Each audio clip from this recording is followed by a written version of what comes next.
បងប្អូនជនជាតិថៃជាច្រើនបានទៅតម្រង់ជួរបាទកាន់កណ្ដុំកាន់អីហ្នឹងគឺទៅចាក់សាំងចាក់ប្រេងនៅក្រាសាំងបាទថ្ងៃនេះថ្ងៃទី15ខែ3ឆ្នាំ2026បាទនេះវាជារឿងដែលថាគួរឲ្យអស់សំណើចបាទសម្រាប់ជនជាតិមួយនេះគឺតែងតែថាមើងងាយបាទមកលើប្រទេសខ្មែរយើងចំអកមកខ្មែរយើងណាមិនហើយខ្មែរយើងនឹងមានប្រេងចាក់អត់ណាប៉ុន្តែបងប្អូនមើលរូបភាពទៅគឺ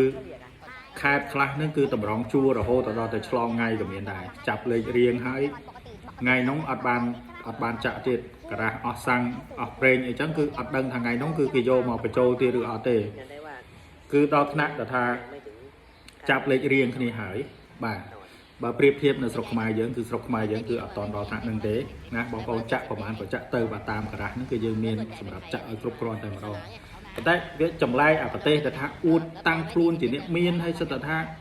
យើងនឹងអត់ប្រេងពីវាហ្នឹងគឺអត់មានប្រេងពីណាយកមកប្រើប្រាស់